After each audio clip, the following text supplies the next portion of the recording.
I don't have friends. I just have family. Hello everyone, this is Walter, and welcome to the Film Hermit channel. And today, this is gonna be one of my first franchise videos where we go through the physical media for a franchise and talk about my initial reactions to the films and what they mean to me when I initially saw them. I'm starting with a franchise that's kind of an unusual choice. I'm starting with the Fast and the Furious franchise, which is not my favorite franchise. It's a franchise I went to not thinking so much about, to hating, to accepting for what it was, and then liking it to a certain degree, and then at this point just accepting that it is a thing and that it is what it is. So we're gonna go through the Steelbooks. We're gonna go through my initial reactions when they came out. So the first film in the franchise is The Fast and the Furious, not to be separated with other titles in the franchise. So this is the exclusive Best Buy Steelbook. One thing about these Steelbooks is when they were initially released, they were released for Blu-ray. So they didn't have any 4Ks available at that point. So what I did was, when I got these, I went ahead and I upgraded when it was on sale to the 4K box set. And then what I did was I took the 4K discs out of this set and I put them in here. I don't always do that, but in this case it seemed to make sense because from the 8th movie and on, the Steelbooks have 4K discs in there. So basically this is again what the front of it looks like, and this is the back. So the backs have numbers so you know which one is which. Since the titles don't always have numbers, you have a number in the Steelbooks, you know which one's which. And another nice touch is on the spine, when you put them on your shelf, it shows you what number is which. So one of the worst things about these Steelbooks is the fact that there is no artwork inside these. This is something that the studios will do to save money, and for people that collect Steelbooks, it's a real kick in the teeth. It's like you buy a Steelbook because you want to get nice art on the front, the metal packaging, you want the art inside, and they just didn't want to spend the money and put it in there. And they are all like this. So even the newer ones, 8 included, has no art in there, and that's really terrible. So one of the other things that's actually good about the Steelbook is I like the paint. It's a gloss paint. Usually Steelbooks come in 2 categories. They'll have a gloss paint, or they'll have a matte paint. The matte paint is kind of more of a rough, not so shiny paint. This one's like a shiny paint. So the only drawback with the gloss is that you can get fingerprints, but I mean, it's pretty easy to wipe off. So this movie came out in 2001.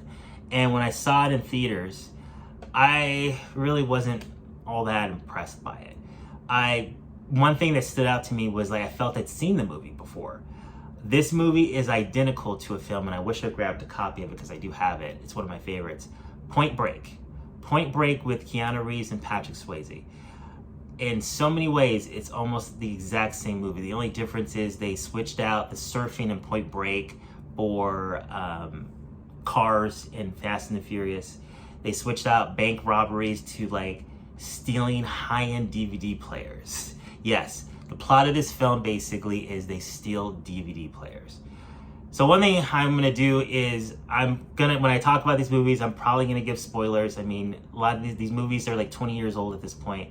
If you haven't seen them, I'll try to say spoiler before I say something, but yeah, I'm probably gonna ruin some things just to kind of let you know if you haven't seen them. I just figured at this point, if you haven't seen the Fast and Furious franchise, you're staying away for a good reason, and you're still gonna stay away. And even though I'm kind of in the franchise myself to a certain degree, I usually don't recommend it to people.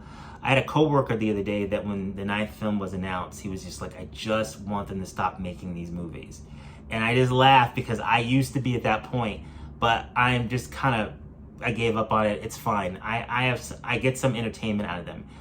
I'm not in the camp where I want to bash the franchise, and I'm also not in the camp where I want to explain how great they are. There's some people that do like the films, and that's fine if you like them, but they want to talk about how they're the best movies ever made, and I'm just like they're not, and just so many reasons why. As a film fan, you are welcome to like any films that you want, but for me, if a movie's bad and I like it, I'll say it's a bad movie, but I still like it. So you just gotta know the difference. So the sequel, which probably has the best title in a movie ever, Too Fast, Too Furious. This is probably one of the worst movies in the franchise. And actually, some of my friends don't quite believe that because of the fact that Eva Mendes is in this movie. But it's not a very good movie. It's directed by John Singleton, which was kind of a surprise at the time because at that point, he was not known for doing action films. John Singleton's the director of like Boys in the Hood and Poetic Justice. Those were pretty big films in the black community in the 90s. But this was kind of like out of left field. So I didn't go see this at the theater. One of the main reasons I did not go see this film in the theater was I saw the fact that Vin Diesel wasn't in it.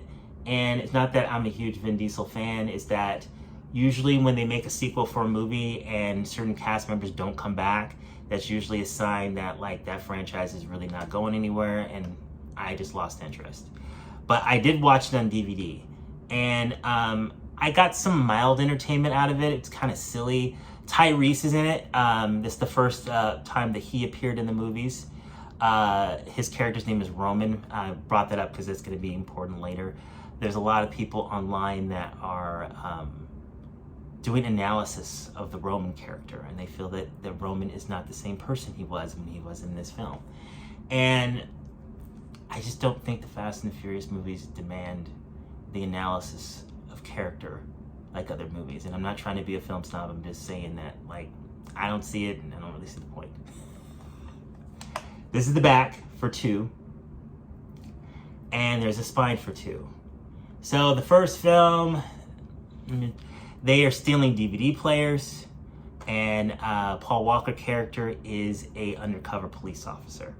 And the whole plot of the movie is that Dominic Toretto, who is the lead, paid by Vin Diesel, is possibly the people that are stealing the DVD players, but Brian has to find out who they really are.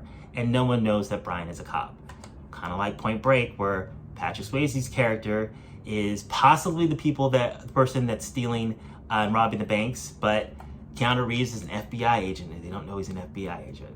So, like I said, a lot of cases, same movie. So basically, inside the Steelbook, same thing, nothing in here.